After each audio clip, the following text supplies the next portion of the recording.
Barrister রুমিন ফারহানা, তারেক রহমানের পোস্টের শেষ লাইন, রাজনৈতিক বাস্তবতার এই পরিস্থিতি প্রত্যাশিত পর্যায়ে উপনীত হওয়া মাত্রই স্বদেশ প্রত্যাবর্তনে আমার সুদীর্ঘ উদ্বিগ্ন প্রতীক্ষার অবসান ঘটবে বলেই আমাদের পরিবার আশাবাদী। রাজনৈতিক পরিস্থিতি কি বিএনপির অনুকূলে নেই? যদি নাই থাকে, সেটা কারা নিয়ন্ত্রণ করছে? আপনাকে অসংখ্য ধন্যবাদ। দেখুন, বাংলাদেশের টানেলের অন্ধকারের শেষ লাইটটা যদি আমরা চিন্তা করি, সেটা এই মুহূর্তে বিএনপি এবং বিএনপির নেতৃত্বে থাকা দেশনেত্রী বেগম খালেদা জিয়া এবং তার সন্তান জনাব তারেক রহমান।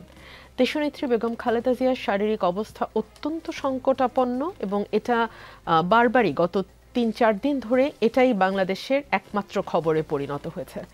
এবং যেহেতু দলের দায়িত্ব ২০১৮ সাল থেকে এখন পর্যন্ত ২৫-এর শেষ পর্যন্ত জনাব তারেক রহমানের হাতেই আছে, সুতরাং যারা চায় না যে বাংলাদেশটা একটা স্থিতিশীলতার দিকে যাক, যারা চায় না বাংলাদেশে গণতান্ত্রিক উত্তরণ ঘটুক, যারা চায় না বাংলাদেশে একটি নির্বাচিত সরকার আসুক, যারা চায় না বাংলাদেশের রাজনীতি যেই গণতান্ত্রিক পথযাত্রা শুরু করেছিল ৯০-এর দশকে, হোঁচট খেয়েছে ডেফিনেটলি, কিন্তু সেখান থেকে আবার উঠে দাঁড়াক, এবং যারা চায় বাংলাদেশটি আফগানিস্তান বা অন্যান্য রাষ্ট্রের মতো ব্যর্থ রাষ্ট্রে পরিণত হোক, তাদের জন্য এখন সবচেয়ে বড় বাধা হচ্ছেন জনাব তারেক রহমান। সো জনাব তারেক রহমানের থ্রেটটা কেবলমাত্র যে দেশের ভেতরেই আছে তা নয়, দেশের বাইরেও তার জন্য নানান রকম থ্রেট আছে। আমাদের উপমহাদেশের রাজনীতির দিকে যদি আমরা তাকাই, আমরা দেখব ইন্দিরা গান্ধীকে অ্যাসাসিনেট করা হয়েছে।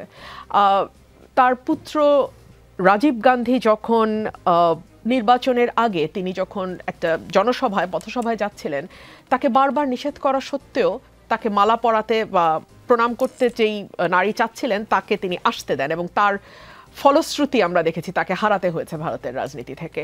আমরা দেখেছি বেনজির ভুট্টোর পরিণতি। আমরা যদি বাংলাদেশের দিকে তাকাই, বঙ্গবন্ধু শেখ মুজিবুর রহমান এবং শহীদ প্রেসিডেন্ট জিয়াউর রহমান দুজনের কেউ কিন্তু তাদের রাজনৈতিক জীবন শেষ করতে পারেন নাই, মধ্য অবস্থাতেই তাদেরকে সরিয়ে দেওয়া হয়েছে। সুতরাং আমাদের এই উপমহাদেশের রাজনীতি, এবং এখন last but not the least, Imran খানের অবস্থা কি আমরা জানি না। এটা নিয়ে নানান রকম কানাঘুষো আছে, কিন্তু আসলে ওনার কি অবস্থা উই ডু নট নো। নানান রকম কথা শোনা যাচ্ছে।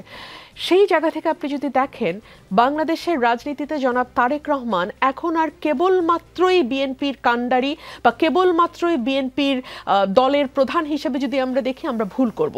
তিনি বাংলাদেশের প্রগ্রেসিভ পলিটিক্সের, তিনি বাংলাদেশের গণতান্ত্রিক ধারার, এবং তিনি বাংলাদেশে একটা মধ্যপন্থার রাজনীতি আগামীতে টিকতে পারবে কি পারবে না, সেটা অনেকখানি নির্ভর করে তারেক রহমান সুস্থভাবে বাংলাদেশের রাজনীতিটি করতে পারবেন কিনা। সুতরাং তার দেশে ফিরে আসবার প্রশ্নটি কেবলমাত্র তার একক ব্যক্তিগত সিদ্ধান্ত কিংবা তার ভীষণ রকম অসুস্থ স্বাস্থ্য সংকটে থাকা মায়ের পাশে তার দাঁড়ানোর চেয়ে অনেক বড় প্রশ্ন হয়ে দেখা দিয়েছে বাংলাদেশের রাজনীতির গতি প্রকৃতি, এবং সেই সঙ্গে বাংলাদেশের মানুষের ভাগ্য, বাংলাদেশের ভাগ্য কোন দিকে যাবে সেটার সঙ্গে তার ফেরা না ফেরার একটা ওতপ্রোত সম্পর্ক আছে।